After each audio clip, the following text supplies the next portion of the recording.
on him, and if he ever gets ahead, let's say his phase drums and like they have a kill or two advantage, and Navi cannot force him back really quickly, he's going to just mop the floor with them. But Bloodseeker, the choice. This is a hero that we've seen, I think it's at least twice now already in Europe. I believe he lost a game for 4 Anchors, and then I think he actually won a game for, maybe it was for Navi. I'm trying to remember. I think he's 1-1. I think he's played in. I think he was played twice in C as well. Okay. Talking to some of the other casters, it seems like they mentioned who was it talking to? I can't remember who it was, but they did some of the C casting. So again, I'm AC. This is LD. We're just about ready to jump into game 1 of this best of 2. It's going to be taking on Vega Squadron here at the EU Hub coverage of TI5 Qualifier. Faux show. Moving on into the game. Let's take a look at the early posturing anyway. We're going to have a few move out. Yeah, it's going to be 4 heading south for Navi. And the top, yep, Funnick going to be making his way out with that very, if I do say, awesome Bloodseeker set. A little bit more safe approach here from Vega. He's got the ram horns going on. Looking pretty good. Reminds me, this is one of those sets. There's a Dazzle set that's like this that reminds me of Princess Mononoke. Like just like the general art style. Like, doesn't it? Does I can see it, man. And I'm not like an anime guy. It's one of the few I like.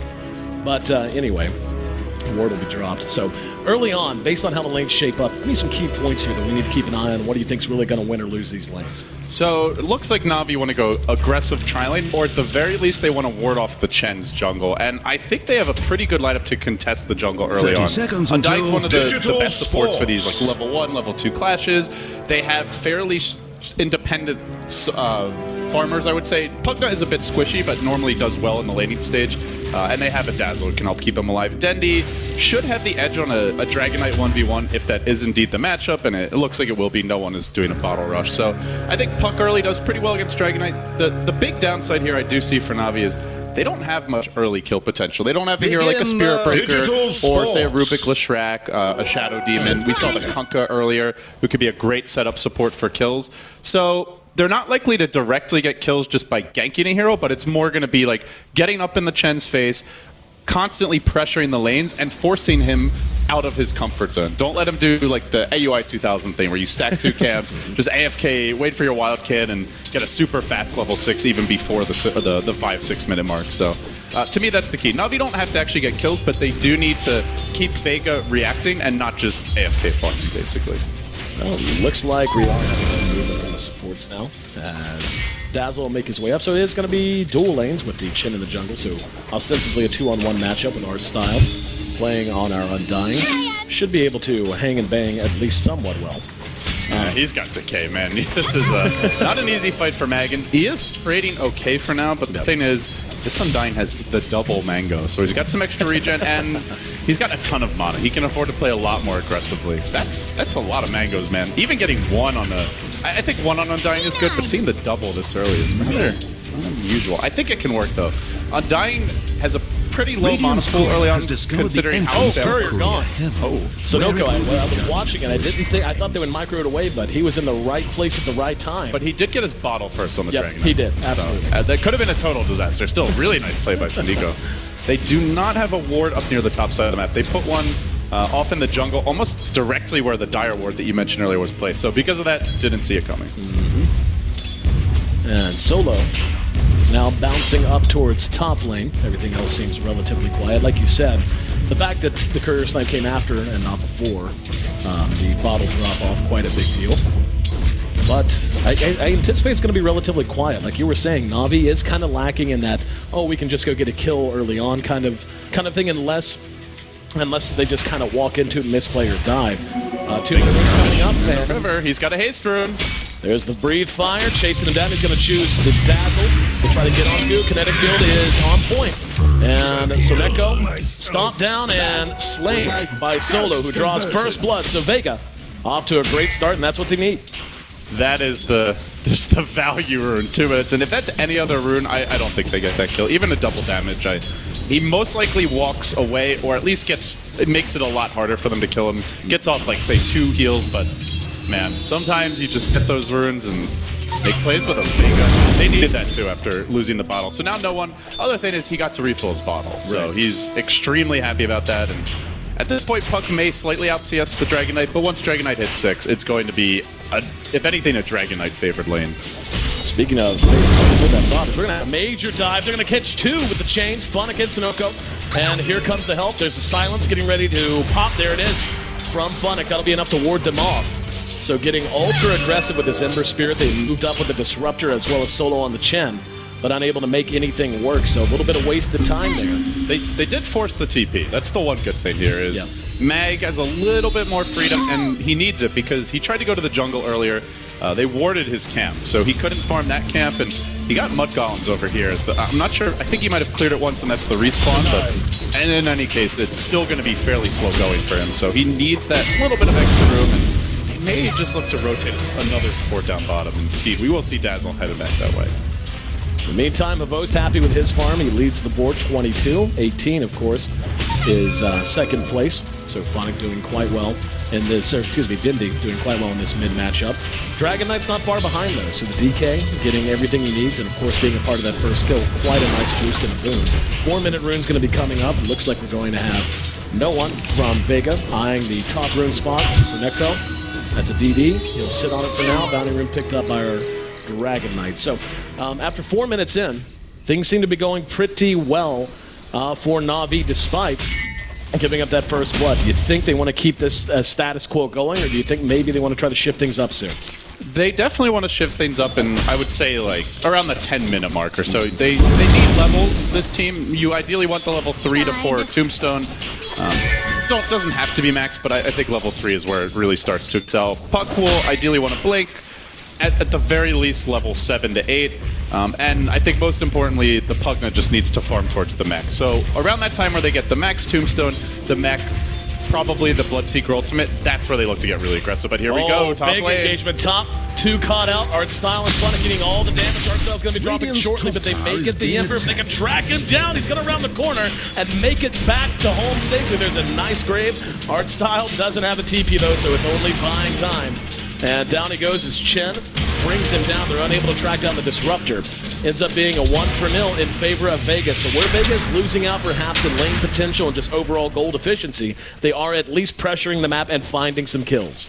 And not often you see a team with Undying, Pugna, Dazzle not winning the laning stage. This Chen is doing work, and I gotta say that the Disruptor play has been, for the most part, on point. That glimpse, the kinetic field wasn't great there, but the glimpse back definitely saved the Ember's life, and this is the one issue for Navis. They don't have a ton of ways to break the Flame Guard. They have the Pugna and the Puck. Those two heroes haven't really been involved in these fights, and unfortunately, Dazzle is all physical damage, so he has no way to break this Flame Guard, and he's been the primary, early damage dealer who's been involved in those engagements. Later on, this may change, but for now, things looking quite good for Vega. They've got the level 6 on Dragon Knight, the Chen a little bit under-leveled if compared to if you're AFK jungle Chen, but at the same time, that's fine because he's created a lot of space for the team elsewhere. So I think if you're Vega right now, you're looking towards get your Darkseer level 7, work towards the Meg, get the Chen level 6, and then you can start to look for some pickoffs with Ember and transition into a push. Well, as of right now, like you said, I mean, Solo really is just helping out everywhere. And it's making the biggest difference. And DK now beginning to fall behind a little bit in CS, still more than you would have thought he would have had a chance to get. And I was thinking, like you said, Vega should have the mech up soon. Oh, he's got the dragon form. And let's see, is he going to be able to do anything except scare the hell out of him? Not really. He will go ahead and use his illusion ring, follow that up at the 6-minute mark. And yeah, can't really do much without taking too big of a risk standing around on the high ground too much, but we'll use the illusions to spot around the jungle a little bit. We do see Mag has rotated up to top. He's almost level 6 now, has a soul ring. But other than that, is really just playing catch-up. He's actually less farmed than the Chen on his own side. Oh, they want to make a go into Vo's bottom lane. Will they catch the sneaky skeleton man? Doesn't look like it. Well, start to spam the decays out a bit. You have to be careful about going on Na'Vi. If you don't kill them, this is the type of lineup that will just wipe you. They'll spam a couple decays, the zombies start to stack up, Dazzle comes in, gets off the grave and a heal. Navi really excels in those prolonged fights, and that's where Vega, ideally, you want to quickly burst the hero down. They are looking for a move bottom lane era. They're so aggressive. They're so far forward. Here we go. There's the net. It's going to catch Avos. There will be a glimpse, but that's just going to send Avos a little further back, trying to find a way to stay alive. In the meantime, they can't kill him. Yeah. He's doing so much damage. That's remarkable.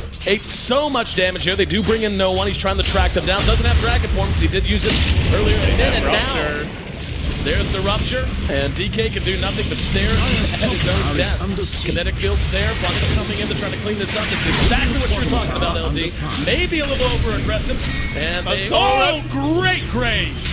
Soul Rip probably would have kept him alive, but the grave was on point. Auto attacks on the way, regardless of if the Soul Rip had actually connected. So it's going to end up being 2 for 1. And unfortunately for Vega, they lost one of their more important heroes farm-wise, the Dragon Knight. So Navi really punishing that, like you said. They just couldn't kill Havos. He was immortal. It looked like, what is Havos doing? Is he feeding? But he knows how their lineup works. So he gets glimpsed in. He immediately self-decrepifies and starts life-draining the Ember Spirit. Breaks his Flame Guard, which is one of their high damage nukes. They didn't have a stun to break the life drain because he had already used the chains earlier. And then it looks like he's getting low. He gets Soul Rip back up. Slaw this time, Bloodseeker slowly running in as well. Coil on Mag. He's going to try to TP away. It's going to break when he goes back to the well, and he dies with the snap in the well. Well played.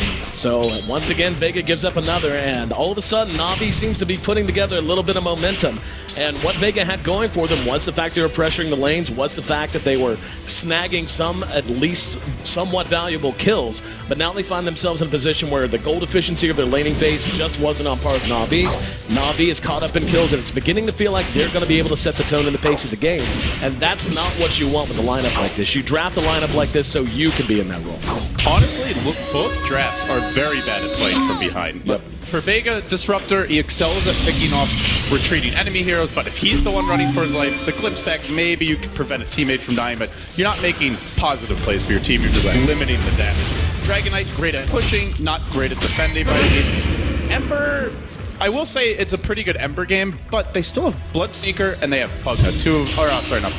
Puck. Two of the better heroes to either kill him or force him back to the well. And Chen in particular is extremely poor from behind. So I look at the Navi draft at the same time. Undying falls off quite hard. Pugna can be very squishy, but right now it's Navi leading. So given the nature of both drafts, if you're the team in the lead, you're even more in the lead than in a normal game because of the nature of how these lineups work. Oh man, he actually did make it away just by the skin of his teeth. He's ruptured at top. They're not going to try to defend the push in mid, so they'll take that tower free, instead try to split push in bottom. Navi does decide to fight this. Yep, this is going to be a very important fight for Vega. They cannot lose another fight. This is what their lineup's drafted to do. And even if all Navi accomplishes is running them back to their own towers, that's going to be a win for them. They need to be getting more value out of this early draft. Dendi's going in. And let's see. Yep, a little doofy play there. There was no mana on Saniko. Yeah. He just got the grave mana now. And there's the chains. Following up, there's going to be a grave on the Saniko. And the zombie house is down as well. Navi should feel comfortable continuing this fight. Archstyle needs a bit of damage, but now they can't go there. It's decrept.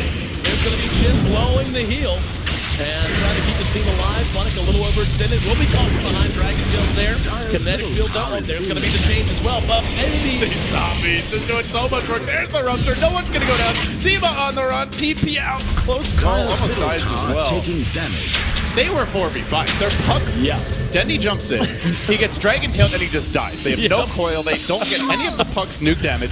And Navi still gets a kill back the other way. That is how ridiculously good this lineup is in those kind of skirmishes where it's back and forth, it's prolonged, and they just don't have that much burst. I think the big spell that could be really game-changing is Static Storm. They don't have it yet, but Seema is around level 5. Imagine a good Static Storm where they don't get off 2-3 decays, the Tombstone doesn't get dropped, maybe the Dazzle dies without graving.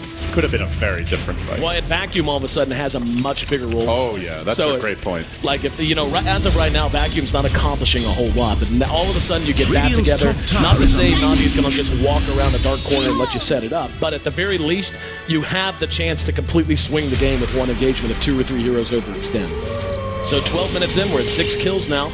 And Navi is solidly in the lead, at least in terms of individual CS. 71, 63, and 55. The top 3 on the board for their Puck, their Pugna, and of course for Funix.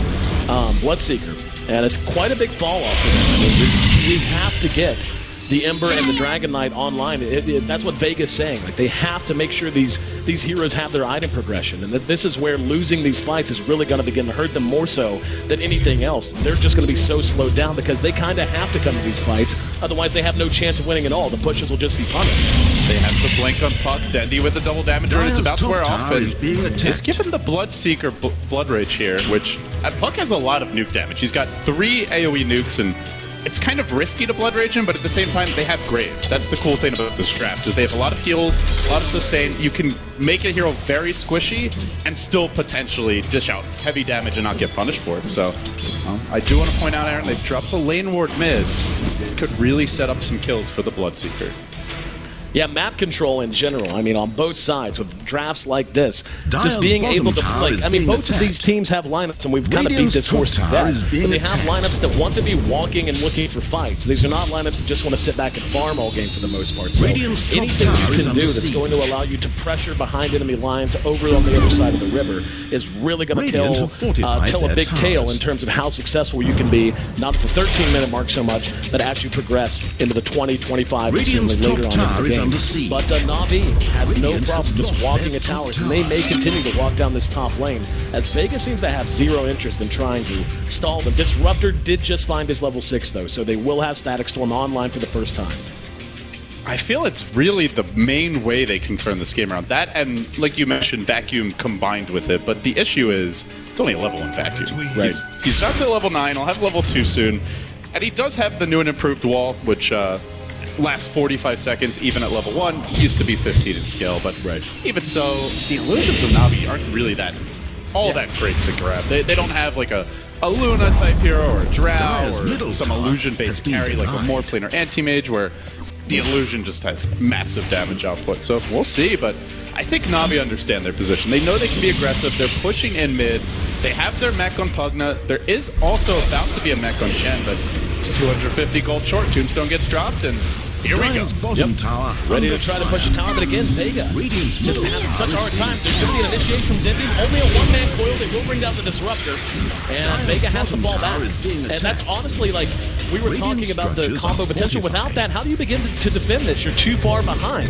You can't just go toe-to-toe, and just picking off either the Disruptor or the Darkseer at this point is going to make it feel impossible for Vega to actually they let him deny it. That should have been an easy tower. Now Arcel gets done, but Sadiqa's behind him. You do not want to go in the Undying here. The orb comes out from Dendi. He's going to chase forward.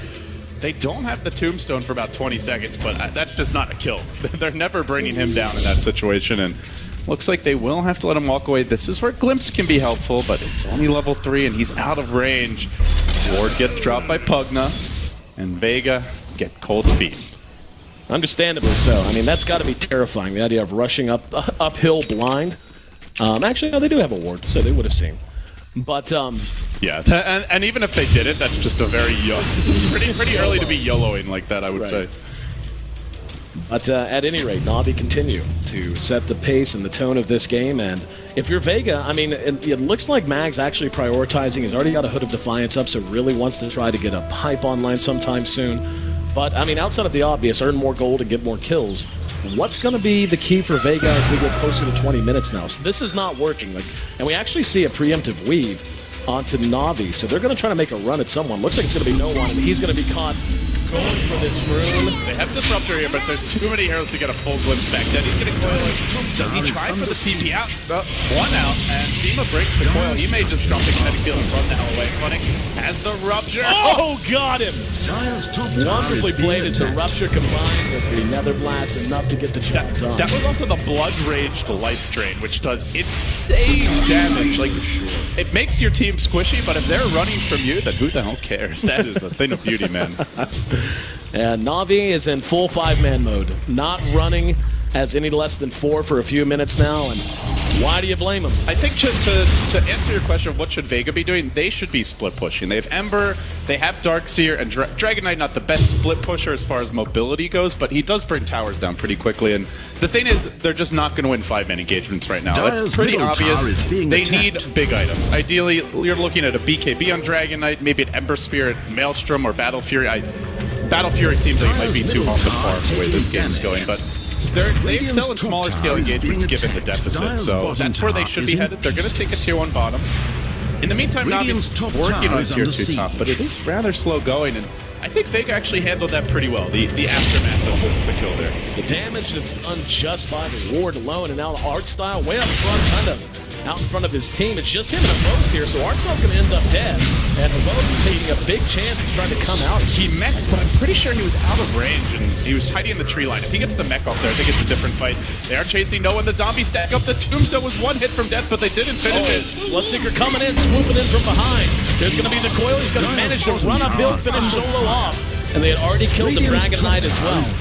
And it's easy to forget just how unbelievably strong Thirst can be. Funnick flew across the map. It's 710 MS. Yep. He was getting around. That's faster than Lycan and Shapeshift. That is just absurd. Looked like I caught it on the minimap as we were watching the engagement, and it literally looked like Storm Spirit jumping around. That's how quickly he was moving. It was ridiculous. But anyway, Na'Vi once again take a couple of objectives, get a couple of kills, and I don't know. They're beginning to get into steamroll mode. I don't see. I mean, the Chen, level 8, has mech arc boots. Actually just buys a Desperation Bracer. Knows he needs a little bit more HP.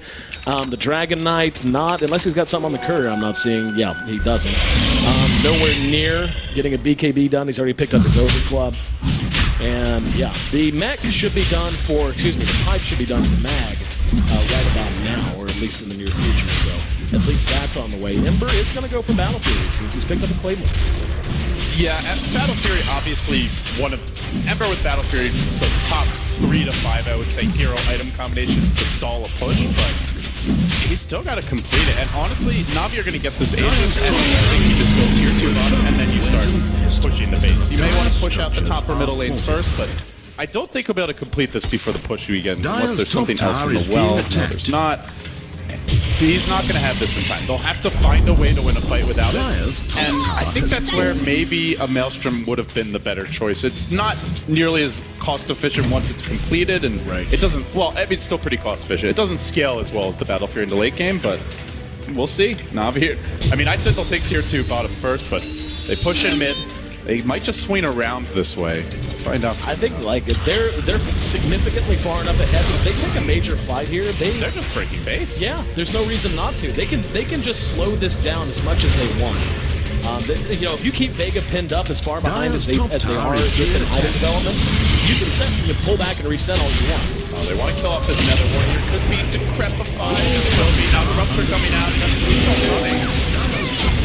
Dendi engages, they're going to try to come on this. It's going to be the Chen who trying to get everyone back up to speed. Bloodrite is there, and that's going to catch at least one. In the meantime, Na'Vi wisely, I think, choosing not to go too far uphill. They do end up losing Artstyle in the meantime. And Artstyle really committing that tombstone there is a bit of a mistake.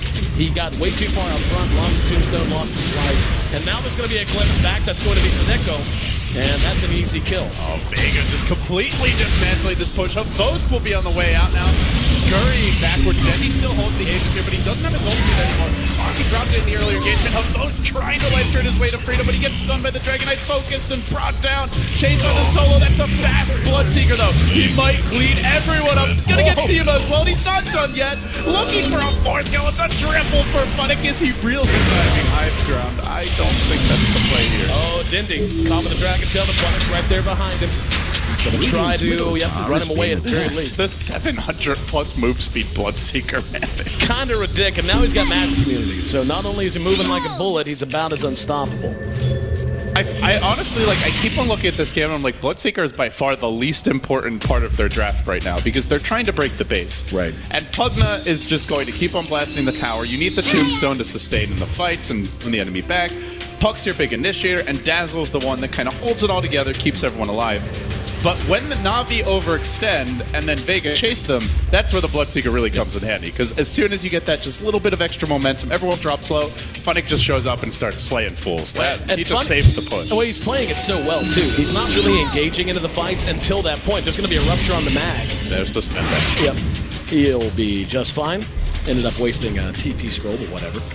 But yeah, he's actually just playing back. He's using Rupture, he's using Bloodrite, and he's only really swooping in whenever it's time to play cleanup. He's not trying to overcommit and do too much right-click while the fight is just beginning to join. And it's really paying dividends, as you said. preemptive weave as they're ready to rush uphill. Kinetic field will come apart. Tier 3 down. BKB is now up on the Dragon Knight at the very least. There's going to be a Blood Right. That will actually... I didn't see if it got the Ember. Anyway, they're going to engage. The other ward is down. Just got to keep them most alive here. That's the goal. Don't let the Tombstone die either. And almost continue sieging Aaron. Blasting out, knowing the range rack is dropping dangerously low. Dendi's popped an invis, and I don't think they know it. He's waiting for the perfect pull. He sees 3 together. He might go any second. And holding it. There it is. Manages to connect 3, and he got a 3-man silence. 2 TPs go off, though. Doesn't matter. The damage is just doing 10. Spotted this time. Way up in front. Artstyle once again will end up dropping. The Dragon Knight with his fresh BKB is turning out to be a problem. Vega with 2 buybacks suspended, need to make this worthwhile. Glimpse on spot. He's brought back to the high ground. He will be great. That speed, though, rushing out and keeping himself alive. Dendi's going to phase shift out. And in the meantime, Vega do manage to hold things together at least a little bit, but Navi not quite done. That's a double buyback, though. They had to commit heavily to hold this, and now Habos coming back in. There's the change on Dendi. He still holds the Aegis, mind you. He has Hex Gold as well. They just haven't had a chance to go to the damn shop, and they finally blast the thing down. They complete the Vanguard on the Undying. Overall, a net worth swing in Navi's favor, considering the buybacks of Vost. Being pursued here, but there's no way they're killing him off. He's gonna life drain the Wild Kid as a little retaliation. Doesn't actually get it, but he slaps it around. And now he's got a scepter too. So Habos has a scepter, Dendi has a Hex. They're working on what I imagine will be a Crimson Guard for art style.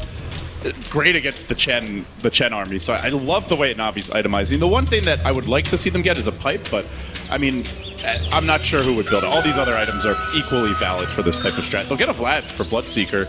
Works with the 3 ranged heroes. That was one of the big changes in recent patches. The lifesteal portion does a little bit less, 10% instead of 15, but yeah, Navi, they want to end this game by the 30-minute mark. They've got 1 lane of Rax. I think they wait for the next Roche, and then they break the base, but they may feel like they can just do it anyways.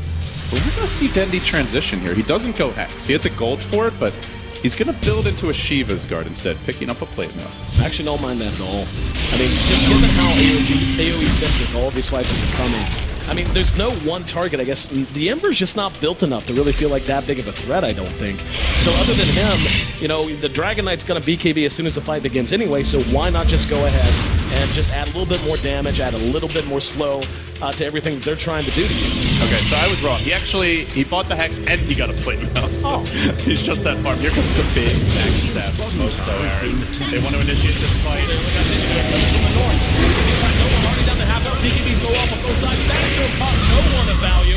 And now coming back in is Mag. Mag looking for anything he can do to continue to fight. Artstyle wandering through. Vega do deploy. It's a massacre. Solo's up around. They've already run down 2. The zombies are stacking up. Funnick getting really aggressive here. They try to bring him down. They can't do it. No one will fall as well. Mag on the retreat out.